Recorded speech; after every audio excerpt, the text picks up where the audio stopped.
आले देवाची या मना,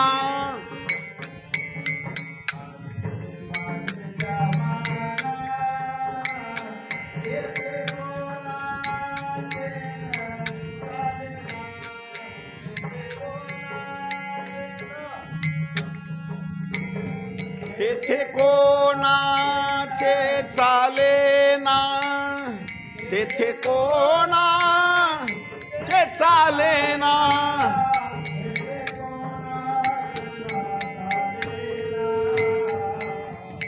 हरिश्चंद्र तारा राणी, हरिश्चंद्र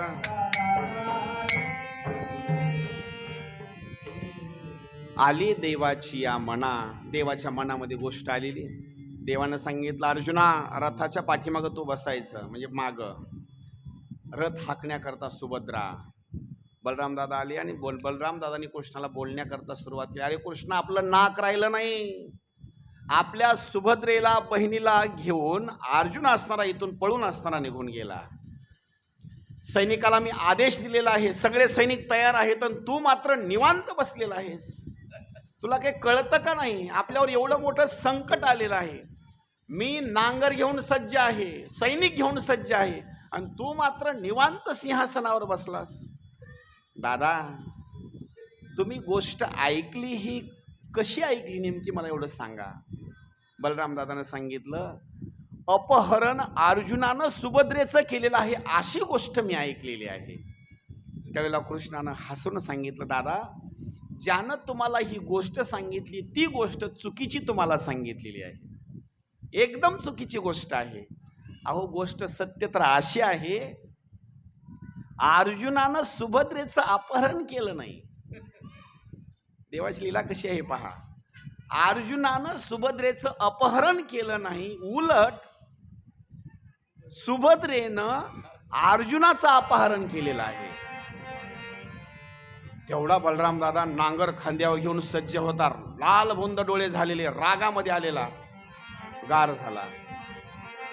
आणि मग मात्र, दादा याच्यावर तुम्हाला विश्वास येत नसेल, तिथं बघणारे जे लोक होते त्याच्यामध्ये काय आपलं मंत्रिमंडळ होतं, त्यांना बोलवून घेतलं. त्यांना बोलवून घेतल्यानंतर प्रश्न विचारला, सांगा, ज्या वेळेला रथ तिथून निघून गेला त्यावेळेला रथाचे घोडे हाकण्याकरता लगाम कोणाच्या हातामध्ये होता? काही दासी होत्या, काही मंत्रिमंडळ, काही सैनिक होतं. त्यांनी सांगण्याकरता सुरुवात केली, बलराम दादा, कृष्णा, आमच्या डोळ्याने आम्ही असं बघितलं, घोड्याचा लगाम जो होता का नाही तो अर्जुनाच्या हातामध्ये नव्हता, सुभद्रेच्या हातामध्ये होता. अहो, एवढा रागीट बलराम दादा खांद्यावरचा नांगर खाली टेकला. ही देवाची नीती आहे. चतुरातो शिरोमणी. तेवढा नांगर खाली टेकला. कृष्णा, अरे मी तर वेगळंच ऐकलेलं होतं, आता काय करावं, माझं डोकं बंद पडलं. आता त्यावेळेला सुंदर स्वरूपामध्ये कृष्णानं सांगितलं, आता एकच काम करायचं, आपली जर इज्जत आपल्याला जर कायम राखायची असली, आपली इज्जत गेलेली जर कायम राखायची असेल, दोघाला बोलवून घ्या. कुणाला? सुभद्रेला आणि अर्जुनाला परत बोलवून घ्या आणि थाटामाटामध्ये लग्न लावा, तर आपली इज्जत असणारी कायमची. देवानं ही गोष्ट सांगितल्याच्या नंतर बलराम दादा हसू लागला. आणि बलराम दादाला मग गोष्ट कळाली, सुभद्रा रथ कधी सुद्धा हाकू शकत नाही. अरे कृष्णा, नुसतं मी वयानं मोठा आहे, मला मानपान दिला, पण हे सगळं जे कार्य आहे का नाही, हे तुझंच असणार ते कार्य आहे. त्यावेळेला अर्जुन आणि सुभद्राचा असणारा विवाह त्या ठिकाणी झालेला आहे. अर्जुन आणि सुभद्रा यांचा असणारा विवाह झाला. पुढे खांडवनाची असणारी कथा आहे सुंदर स्वरूपामध्ये. एक दिवस अग्नी असणारा अर्जुनाला शरण आला आणि सांगितलं, अर्जुना, मला हे संपूर्ण खांडवन खायचं आहे. अग्नीचं खाद्य जर काय असेल तर अग्नी काय खातो? काही लोक म्हणतील वडापाव खात असेल. काय खातो अग्नी? अग्नी काय खातो? वडापाव खातो का? बिस्किट खातो का? चहा पितो का? काही नाही. अग्नीचं खाद्य जर काय असेल तर अग्नीचं खाद्य म्हणजे सरपण, लक्ष करा बरं, लाकूड.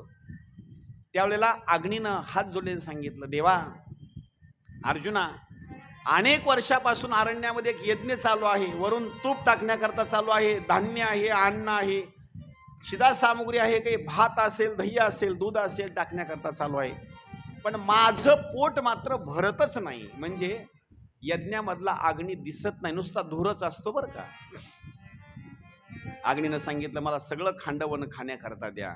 त्यावेळेला अर्जुनानं सांगितलं काही हरकत नाही, मी तुम्हाला खाण्याकरता खांडवण देतो. खांडवण दिल्याच्या नंतर सांगितलं या खांडवणातून एक सुद्धा बाहेर असणारा जीव निघून नाही गेला पाहिजे. त्यावेळेला दोघांची चर्चा सुरू असताना एक मै नावाचा असणारा दानव, एक लपिता नावाची असणारी पक्षीण आहे, शारंग नावाचे असणारे एक पक्षी आहे, यांनी गोष्ट ऐकली. त्याच्यामधले काय असणारे ते निघून गेले. एक तक्षक आणि तक्षकाचे असणारे 99 असणारे पिले. लक्ष करा बरं का, ही गोष्ट तक्षकानं ऐकली. दोघांची चर्चा चालू आहे, खांडवनाला अग्नी लागणार आहे. तोपर्यंत तक्षकानं काय केलं, स्वतः आणि आपले 99 पिलं घेऊन खांडवनाच्या बाहेर निघून गेला. कोण? तक्षक. खांडवनामध्ये त्या तक्षकाची असणारी पत्नी तक्षकीन आणि त्या तक्षकनीला तिच्या सोबत असणारा एक बाळ म्हणजे एक पिल्लू तक्षकेचं. काही लेकराचं प्रेम आईवर असतं तर काही लेकराचं प्रेम बापावर असतं. उदाहरणार्थ पती आणि पत्नी आहेत आणि त्यांच्या पोटी असणारे 4 किंवा 5 असणारी मुलं आहेत. लक्ष करा बरं का, 4 जणांचं प्रेम बापावर असतं आणि 1 जणाचं प्रेम आईवर असतं. असं घरातले घरात पण असतं बरं का, असं नाही असं नाही. तक्षक आणि तक्षकनीला 100 लेकरं पिल्ले बरं का. 99 पिल्याचं प्रेम बापावर, 99 पिल्याचं प्रेम बापावर. कारण बाप काय करायचा, चला बाहेर दुकानला न्यायचा, चॉकलेट गोळ्या बिस्किट वगैरे देऊन हे करायचं. त्याच्यामुळं त्या 99 जणाला बाप आवडायचा. एकच तक्षकाचं पिल्लू असं होतं, ते मात्र बापाच्या सोबत राहत नव्हतं, ते आईच्याच सोबत चिटकून सार. हे 99 पिल्ले घेऊन तक्षक असणारा बाहेर निघून गेला, एकटच पिल्लू त्या आईच्या सोबत. खांडवनाला अग्नी लागला आणि खांडवनाला अग्नी लागल्याच्या नंतर तक्षकनीनं अग्नी लागल्याच्या नंतर बघितला. अग्नी लागल्याच्या नंतर बघितल्याच्या नंतर तिनं पळण्याकरता सुरुवात केली. लेकराला सांगितलं, बाळा तुला जर आता वाचायचं असेल ना, खांडवनाला अग्नी लागलेला आहे, माझ्या पाठीमागं धावण्याकरता सुरुवात करा. आता सर्पिणीनं पळण्याकरता सुरुवात केली. लहान पिल्लू होतं, त्याला काही पळता येईना, स्वतःचा प्राण वाचवायचा होता. आईनं सांगितलं चल बारा पळ. थोड्या अंतरापर्यंत आई पुढं जायची, थांबायची, लेकरू पाठीमागून यायचं, परत आई पुढं जायची, परत लेकरू पाठीमागून यायचं. आईला स्वतःचा प्राण सुद्धा वाचवता येईना. का? त्याचं कारण एक आहे, आई स्वतःचा प्राण वाचवू शकत होती, पण ते पिल्लू पाठीमाग, त्या पिल्ल्यामुळं आईला पुढं पळता येईना. त्यावेळेला काय करावं काय करावं काय करावं, त्या तक्षकाला सांगितलं पिल्ल्याला, बाळा अरे पळ ना तू आता. त्या लेकरानं सांगितलं, आई खरं सांगू का तुला, मी किती जरी पळालो का नाही, किती जरी पळालो तर मला विश्वास आहे माझी शक्ती कमी आहे, मी खांडवनाच्या बाहेर जाऊ शकणार नाही, माझी शक्ती कमी आहे.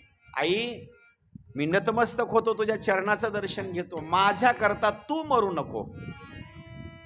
विचार करा बरं का, माझ्या करता तू मरू नको. मी किती जरी पळालो तर माझा जीव मात्र मी वाचवू शकत नाही. आई एक काम कर, माझ्यामध्ये तुझा जीव गुंतवू नको, तू तुझा प्राण वाचव आणि खांडवनाच्या बाहेर निघून जाय. लक्ष करा बरं का, माणसाची जरी आई असली तरी लेकराला सोडणार नाही, पशु पक्ष्याची जरी आई असली तरी लेकराला सोडणार नाही, आणि जमिनीवर सरपटणारी जरी आई असली तरी लेकराला सोडणार नाही. इतकं आईचं प्रेम आहे.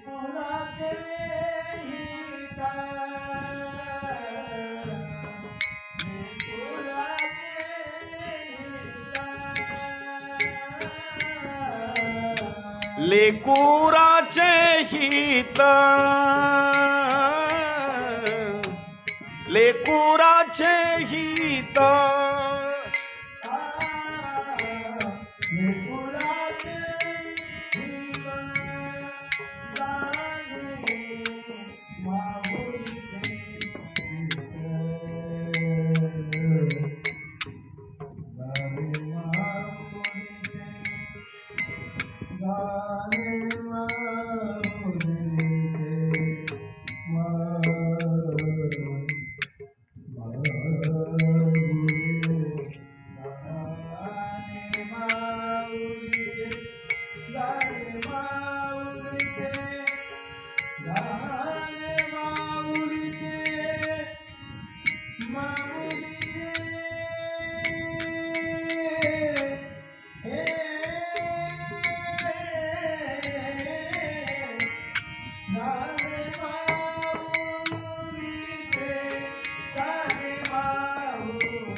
जाणे माऊलीचे चित्त, जाणे माऊलीचे चित्त,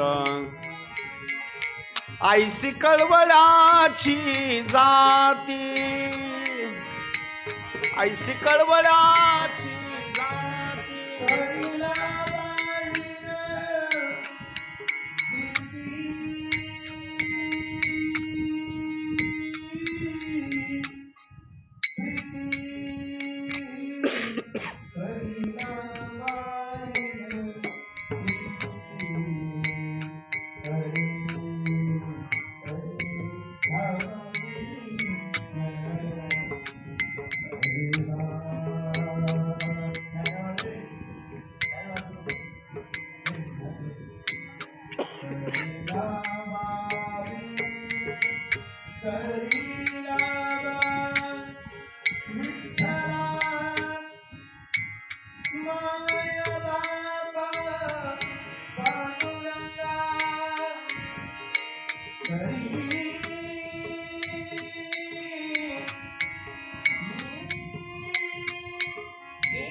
ऐसी कळवळाची जाती, ऐसी कळवळाची जाती,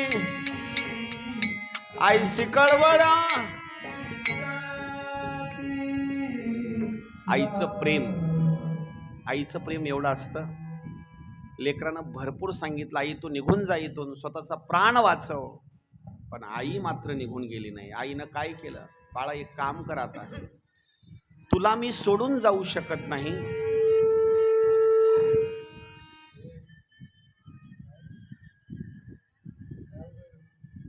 तुला मी सोडून जाऊ शकत नाही, एक युक्ती सांगते. आईनं सांगितलं, बाळा मी माझं मुख पसरते. काय करायचं माहिती का, मुख पसरल्याच्या नंतर माझ्या पोटामध्ये जाऊन तू बसायचं.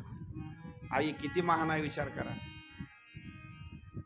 म्हणजे आई लेकराला शरीरामध्ये सुद्धा जागा देते, जन्माच्या अगोदर सुद्धा. शांत बस, सर बस शांत, काय करू नका. ज्या वेळेला आईनं त्या लेकराला हृदयामध्ये जागा देण्याकरता, शरीरामध्ये जागा देण्याकरता असं मुख पसरलं, मुख पसरल्याच्या नंतर ते तक्षकाचं पिल्लू त्या असणाऱ्या तक्षकिनीच्या असणाऱ्या पोटामध्ये गेलं. आता आईला विश्वास आला, आता मला मागं वळून बघण्याची गरज नाही. का, माझं पिल्लू जे आहे का नाही माझ्या पोटात आहे, आता मी 100% माझाही प्राण वाचवू शकते आणि लेकराचा सुद्धा वाचवू शकते. तिनं पळण्याकरता सुरुवात केली. इतकी धावू लागली, इतकी धावू लागली, पाठीमागून जंगलाला आग लागलेली. खांडवनाला पार करणार आणि आता बाहेर निघून जाणार. तिथं अर्जुन आणि कृष्ण, अर्जुनाच्या हातामध्ये बाण, आणि अर्जुनानं सांगितलं होतं एकाला सुद्धा खांडवनाच्या बाहेर जाऊ देणार नाही. त्या तक्षकनीनं विचार केला, अर्जुन तर असणारा खांडवनाच्या जमिनीवर आहे, मला तो बाहेर जाऊ देणार नाही. आता एक काम केलं पाहिजे, त्याच्या समोरून मला जाता येणार नाही, मला आकाश मार्गाने जावं लागेल.